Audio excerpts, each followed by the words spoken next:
Moonrise. Twilight from Alice Cullen's point of view. Written by Pink Princess 13310. Chapter 1. First Sight. High school. The place where my siblings, my husband, and I spend a third of our lives on the weekdays. Edward and I were playing the role of juniors, while Emmett, Rosalie, and Jasper were seniors. This wasn't great, because I only had one class with Jasper, because of our grade difference. I focused my attention on Jasper, and saw the half-grimace on his face.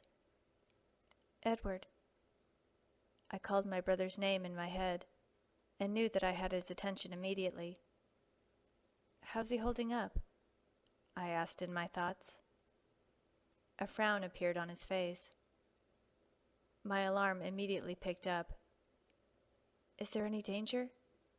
I asked silently. I flipped through versions of Jasper's possible future for the rest of the day. I saw Edward move his head slightly to the left, as if peering at something, and then to the right. I knew immediately he was shaking his head at my question. I relaxed slightly. Let me know if it gets too bad, I thought. He moved only his eyes to the ceiling and then to the table, letting me know that he would. Thanks for doing this. We hadn't hunted in 2 weeks now. A little uncomfortable at times, but fairly manageable. But for Jasper, it was a whole different story. I trusted him with his control. He never gave himself enough credit for how hard he tries at this lifestyle. But at these times, he was very dangerous. We were all dangerous, actually. Any wrong move by any of these humans could end their lives in an instant. A girl passed the table closest to ours to talk to a friend. She flipped and ran her fingers through her sandy hair. The heater sent her scent in our direction. My mouth watered, and I cut off my breathing as I felt the instant burn at the base of my throat. I turned my head slightly to assess Jasper's reaction. He sucked in a breath, and his eyes turned black. I quickly flew into the future to see what he was going to do. It went back and forth continuously until I came out of the snippets to view everything through my own eyes. Edward kicked Jasper's seat under the table. Their eyes met for a moment, and then Jasper looked down. Sorry, he muttered. His eyes and emotions screamed shame. Edward just shrugged at him. You weren't going to do anything, I muttered. I could see that, I said to him. I saw Edward's mouth twitch as I said this. He knew that I lied about it, but I knew that he would protect my secret. It helps if you think of them as people, I said quickly, but in a high soprano voice that no human could have a chance of hearing. Her name is Whitney. She has a baby sister that she adores. Her mother invited Esme to that garden party. Do you remember? I asked. I know who she is, Jasper said curtly. He turned away to stare out of the large windows. His tone ended the conversation. I sighed silently and took my untouched tray of food with me, leaving him alone. I knew that he wanted some space now, and I reluctantly gave it to him. I walked out of the door of the cafeteria that led outside. I sat down and pulled out my notebook and started to do my biology homework. This would take me all of 5 minutes, but I'd rather do it now than at home. I didn't even have to open my book. I could easily look into the future and see the book in my head. I finished with a minute to spare and started to walk to my class when I heard Emmett's familiar voice. So is the new one afraid of us yet? He asked. There was no response given, so I dropped it and went to my geometry class. I sat down in my seat in the back as Miss Weber came into the classroom. Everyone took their seats as the bell rang. Class dragged on as we learned about surface area. This was really boring, listening to this for the 20th time probably. I looked into the future continuously, wanting to make sure Jasper would be all right for the rest of the day. The bell rang, and I left my class quickly. I walked to the English building and took my seat for my next class. All I had to do was last one more hour. Thank God. The bell rang, and I was free to get out of this hellhole for the day. I walked swiftly to the Volvo and slid into the front seat. Moments later, the 2 back doors opened, and Emmett, Jasper, and Rosalie came in. "Hey, little sis," Emmett said as he ruffled my hair. I smiled and swatted his hand away from me. "Where's Edward?" Rosalie asked, annoyed. I looked out of my window and saw him walking really fast toward the car. He appeared in the driver's side in seconds. He shut the door and immediately started gasping. "Edward?" I asked, alarm filling my voice. He just shook his head at me. "What the hell happened to you?" Emmett demanded. Instead of answering his question, Edward started the car, put it in reverse, and sped off. He quickly accelerated to 70. Rosalie, Jasper, and Emmett all looked in my direction. I shrugged. I knew I had missed something, so I looked into the future. My jaw dropped, and I could feel that Edward was surprised too. "You're leaving?" I whispered. This got everyone's attention turned to Edward. "Am I?" he hissed between gritted teeth, as another version of a totally different outcome was formed. "Oh," was all I managed, as I saw a girl, Bella Swan, laying dead as Edward's eyes were a strong crimson color.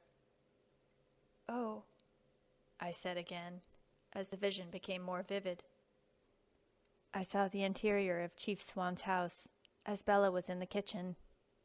Edward was outside, waiting for the perfect moment. "Stop," he moaned from beside me. "Sorry," I whispered with wide eyes. The vision shifted again, back to the highway. Edward made the right choice. "I will miss you, no matter how short a time you're gone," I said to him. We were almost at the turn to our driveway when I stopped him. "Drop us off here. You need to tell Carlisle yourself," I told him. He did exactly that, and the car screeched to a halt. Emmett, Rosalie, and Jasper got out in silence. I touched his shoulder. "You will do the right thing. She's Charlie Swan's only family. It would kill him, too," I said to him. Edward just nodded. I sighed and slid out of the car. We ran home quickly and in silence, but I knew it wouldn't last. As soon as we were inside, they all turned to me. Esme had come to join us. "How was school?" she asked as she looked around at all of us. "Where is Edward?" she asked. "Going to see Carlisle," I said to her. That was half of the truth. "Why? Is something wrong?" she asked, as her face held confusion. I took a breath and looked out the window. "He's leaving for a while," I murmured as I turned back to her. Her face made me feel awful. "Why is he leaving?" she asked, as a small sob escaped her throat. I felt a calm atmosphere settle in and turned to Jasper with a soft smile. I walked up to Esme and hugged her gently, then pulled away. "Charlie Swan, his daughter Isabella Swan, moved in over the weekend. Today was her first day of school, and—" Esme's breath caught as she thought of the worst thing that could happen. "No, nothing happened. Her scent, it was intoxicating to him, and he couldn't take it. He was fighting with himself for 2 hours on whether or not to kill her. He couldn't take it, so he left." I finished as I looked down at the floor. The room fell completely silent as I finished my story. "I am so sorry. This is my fault. If I had seen it, I could have helped out before it got out of hand," I whispered. A soft, reassuring hand rested on my shoulder. "No, Alice, it's not your fault," Esme said in front of me, trying to reassure me. Jasper was trying to help from what I could feel. I just nodded and turned around to the anxious person behind me. I gave my husband a sad smile and looped my hand in his. Esme went to sit in a chair in the family room, and we all followed wearily. This really upset her. If any of us were to ever leave without a goodbye, it would upset her. She loved us all as if we were her real children. Emmett and Rosalie sat on a couch, and Jasper sat on a chair opposite Esme, welcoming me into his arms. I sat in his lap, and his arms worked themselves around me gently. We all sat there for a while in each other's company, in complete silence, until we heard a familiar car engine turn down the long driveway.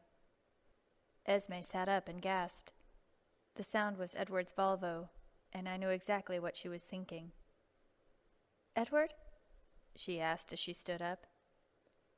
I just shook my head. "I'm really sorry. Edward went to talk to Carlisle about his decision and met him at the hospital. They traded cars, because Carlisle thought it would be easier for Edward to get around if he chose to go down south for a while," I murmured to her.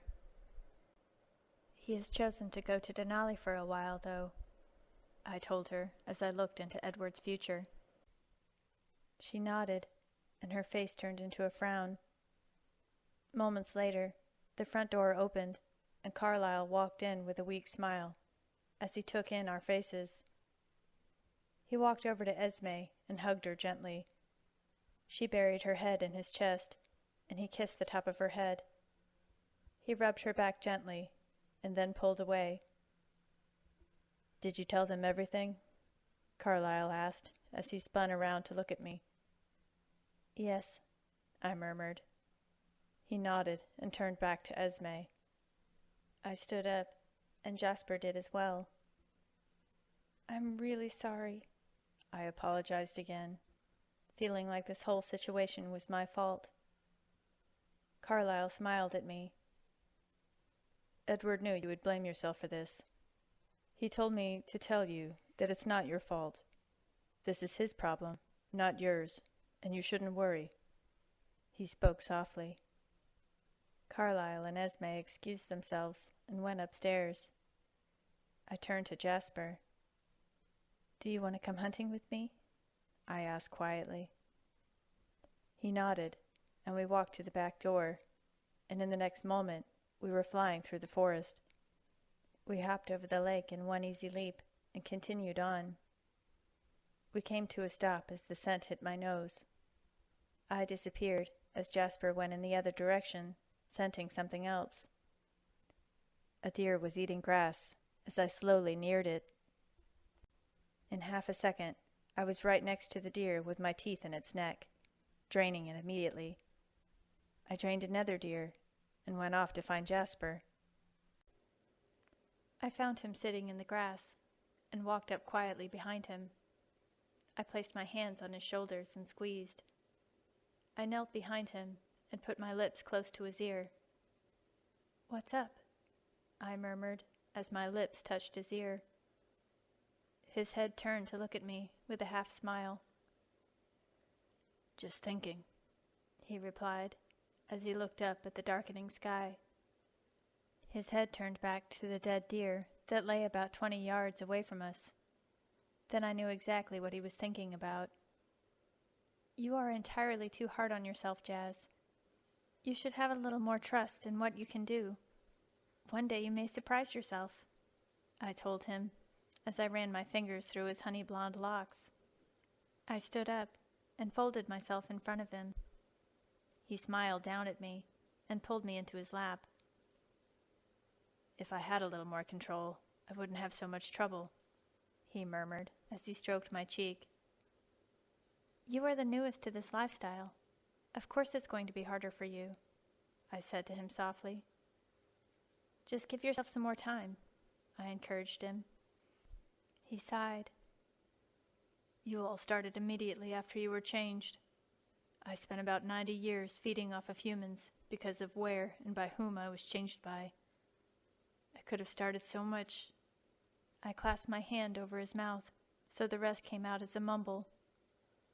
I hated to be reminded of his past. I hated to remember that he was once in pain on a daily basis, and by so many different vampires. But when I really thought hard about it, I wouldn't be here with him today if it wasn't for that vile wench that stole his life. That was the only positive way that I could think of her. She had harmed him in so many different ways. That doesn't matter to me, I whispered as I kissed him softly on the cheek. I love you the way you are now, and the way you were, that will never change anything, I notified him with a smirk. I got a small chuckle out of him this time, and I smiled. The smile soon faded, and he looked down at me again.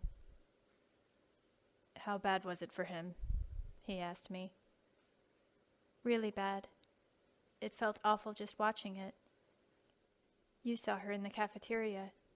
She was the one that Emmett was talking about with Edward, I said to him. That was her? He asked me suddenly. I nodded. It was in his biology class right after lunch. She sat right next to him and didn't realize what danger she was in. It was what Emmett had gone through with that human girl about 10 years ago. Except Bella is alive now, I murmured. Oh, he said. He did the right thing then, he replied. What happened, Alice? You would normally never miss something like that. I know that you wouldn't let it slip past you even for a second. What had you so distracted, darling? He asked, as his southern accent slipped out.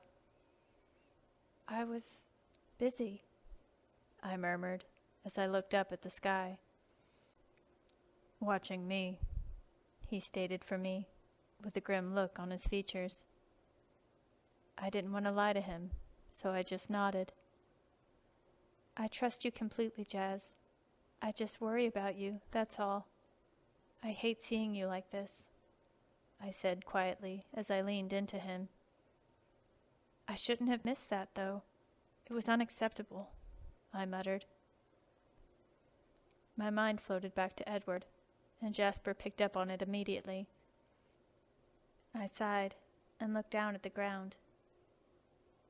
He will be back sooner or later, Alice. Just give him some time and a few hunting trips, and he will be back. He knows that Esme and all of us will miss him, and eventually he will come home, he told me as he ruffled my hair. My face must have looked unconvinced, because he went on. We all miss him, Alice, but he has to do the right thing for him before he can do anything else.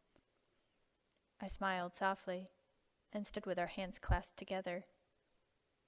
I hope you're right, I sighed, as we made our way back to the house.